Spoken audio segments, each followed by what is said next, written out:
buzz on your vibrate on your shelf. Fuck off. You're a fucking useless waste of fucking sperm. I tell you what, if I get the one phone number of any one of you that calls 911, I'm calling you every night. At a different time every night, so you can't figure out when I'm going to call. I'm going to call you every night. Just ring and hang up. Yep. Then I'm going to text you. You know what the text is going to say? Ha ha. Just like that. Yeah, that's it. Every night for the rest of your life. You're going to get, ha ha, Eric and Gord.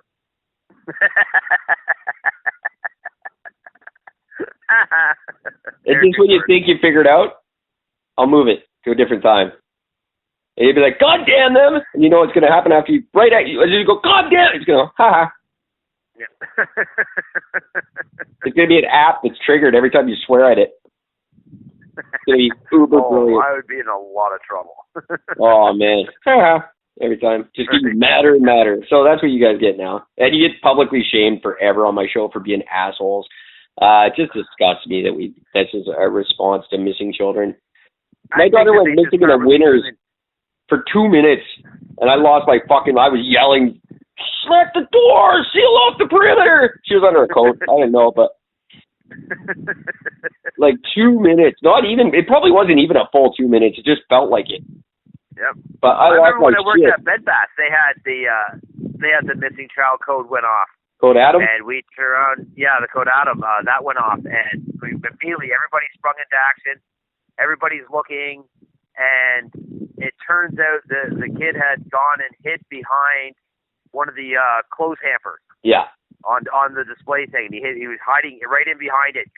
And I went by and I was like looking around the area. I was actually one of the first people to check that area. Also, it turned out, I didn't see that kid at all. I thought I found a missing child in Bed Bath & Beyond one time, and he tried to fight me on it quite a bit. It turned out it was just tea.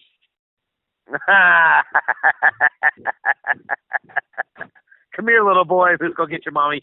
Yeah, but you're leaving the fuck alone. Why you got a big mouth for such a little kid? Yeah, he really struggled when I tried to carry him to the back. We called the police. It's so funny. 3 people are going to laugh at that joke. He won't be. We're laughing hard. They're laughing. No one else. Anyone who. He doesn't work there anymore. So, but if you know him, you get it. Anyway, that's enough about that, I guess. If you have a question or a comment about that, you know how to reach us. I talked about it a bunch at the beginning, but just in case you're these people, Eric@EricandGord.com or Gord@EricandGord.com. Feel free to buzz my phone anytime, 24 hours a day. I won't get mad. No. I probably won't hear it, to be honest. Yeah. Do you know why? Because it's a fucking cell phone. Don't care that much. God damn it. All right. Where am I here? I better do a little check of the time. I don't even care what time it is. So where am I here? What do I want to do? RCMP. Well, that's a good segue, I guess, into the RCMP thing. Yeah, might as well. Halifax man, for the life of me, I don't have his name written down anymore. Because he was supposed to be last night's show, and I don't. But he was released from prison after 17 years, wrongfully convicted of murdering his ex-girlfriend. Now, the reason this one stuck out in my mind, that happens all the time. People get wrongfully convicted all the time. Statistically, ones that call 911 for Amber Alerts the most. No, I'm making that up. So this guy, the reason this case stuck out in my mind was just the absolute malicious attempt to cover their tracks by the RCMP. It's American style. It's that good. They destroyed evidence. They threatened witnesses. They deleted digital evidence. They lied. They did everything to cover up the fact that they might be wrong. They knew when this guy went to court, they might be wrong. How did they know they might be wrong? Well, one of the victims identified another man, a victim who had her throat slashed and lived. She identified another guy, but the police ignored that and told the Crown to ignore it. The guy was wearing clothes very, very similar to what this other guy normally wears, and the police said that was important. Don't do that. The man who got convicted, his current girlfriend's roommates confirmed his alibi. And they said, no, that's not that. We got to ignore that. Like there was evidence upon evidence upon evidence exonerating this man, and the police were hearing none of it, and they were threatening to. If you say it was someone else, they told that victim if she identified someone else, they were going to charge her with a crime. Okay, I need to ask because I don't know this. Is the guy in question, is he a black guy? No, he's not. He is a white guy. Very white guy. And such a Halifax native. God bless our maritime people. His big press conference yesterday. It's just, he's got that non-aggressive anger. I'm very angry. I can't get those years back, and I'm angry. Like, he's not, I would be smashing shit and burning things and trying to stab people the day I got out of jail. I'm angry. I'm a little upset about this. I'm probably going to write a letter. 17 years this guy was in jail. Swearing, just declaring his innocence at every step of the way. Oh, yeah, by the way, the guy who turns out it finally did it, he confessed to it in jail years earlier. And his cellmates brought the confession to the authorities, and the authorities buried it. Really? Yeah. Yeah, it was McRae. He was a serial killer who lived in her neighborhood. And the police didn't look at the serial killer who lived in her neighborhood. They looked at her ex-boyfriend instead. So that brings up a question. So, I mean, in any other normal situation, these cops would be getting charged for obstruction of justice, are they? I haven't heard. I don't think the judge is back with anything about that. All he's said so far is that all the cases from that period have to be reopened now. So could be a whole bunch of other people getting out of jail. Wow. Because all the cases that any of these cops worked on all have to be reopened. The funny, here's what blows my mind away. Like, your job as a police, as a cop, as a detective, as a DA, your job is to make sure that you're convicting the right person. Well, so if you're sitting there, you're investigating a crime. If this is your job. Your job is there's a crime that's been committed, and your job is to investigate. The second you have an inkling, man, this guy might not have done it, you exhaust every bit of research to make sure that you're putting the right guy in jail. No, it's the exact opposite. It's the exact opposite. They exhaust every resource possible to make themselves look right and look like they didn't make a mistake. The greatest example of it is right here, the Robert Pickton debacle, which not only did they deny was happening for 10 years, the police station is a kitty corner to the corner where these women were disappearing. Like, literally couldn't be more under their noses. And they denied for 10 years that it was happening. When they finally got egg on their face for that denial, they started covering things up and started denying the denial.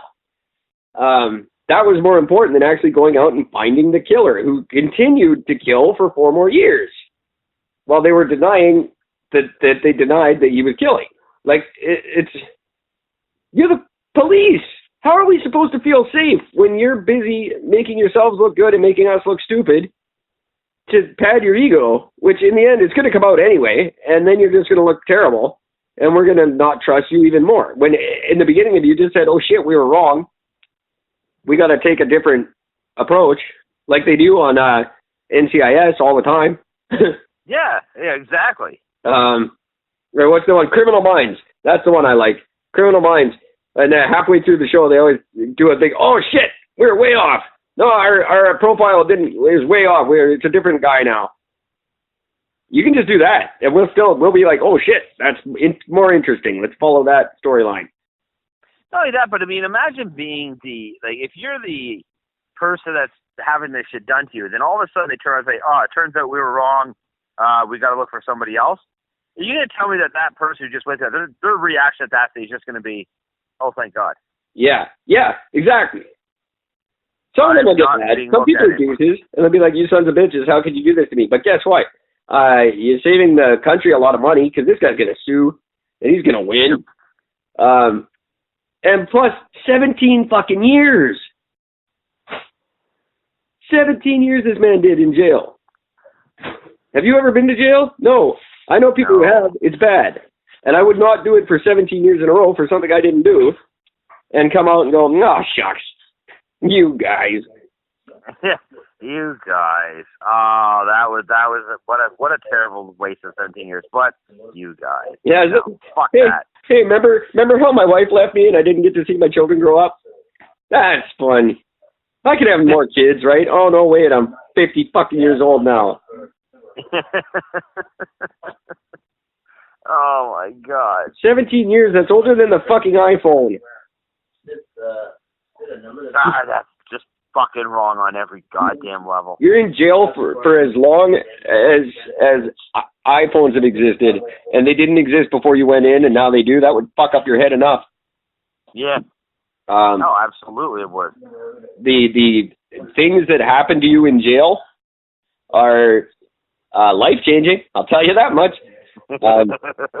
I hear stories every day. You're not in a Jay Shetty fucking life-changing. This is a bad life change. Exactly. This is what Epstein is getting charged with in the States, kind of life-changing. Yeah. Yeah, and you were in there by mistake because the people who are supposed to protect us are covering their own asses? Are you kidding me? Absolutely no reason. Like, my God. No wonder we're not calling 911 on the right. Too scared to call 911 for the right reasons. I was trying to make a joke about that, and I couldn't make the comparison because it's not funny. Yeah, it's just sad. Like, you're the people who are supposed to protect us. How do we trust anyone when we're not just shooting up black kids? We're just convicting whoever we want, putting them to jail for an entire lifetime. This guy had a life sentence. He was going to be in jail for life. Thank God someone figured it out. And he only did half of his life. Only. But 17 years is a long fucking time.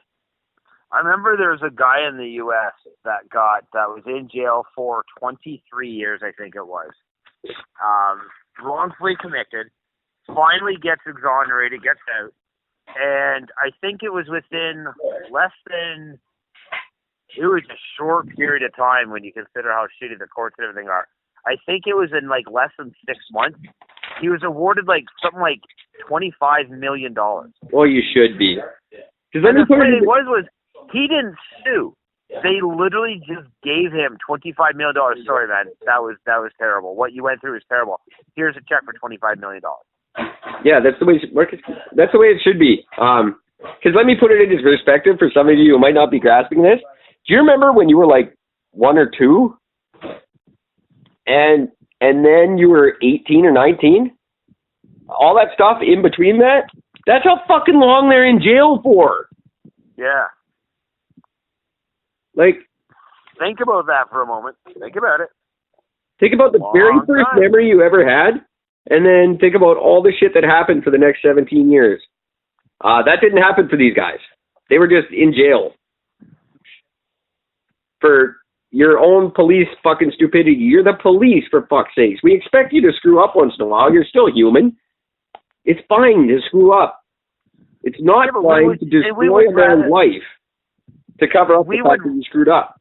Yeah, and the people would rather hear a cop say, I fucked up, but at least I didn't put the wrong guy in jail. Yes. You'll never hear that sentence out of a cop's mouth, by the way. That's what they became. You'll never hear a cop breathe a sigh of relief and go, well, at least we didn't get the wrong guy. Yeah. They just go, oh, well, at least we got somebody. Yeah. Somebody paid for that crime. Yeah, somebody paid for the price for it. That's all that matters. Some fucking Polish tourist at the airport paid for that crime.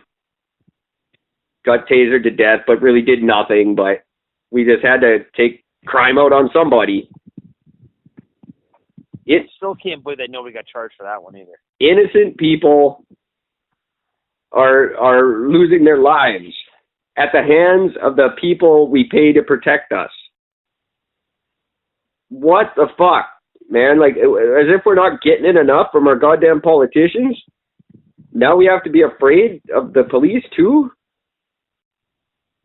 I think that's the only reason a lot of the stuff, like, I think, here's the thing. Amber Alerts and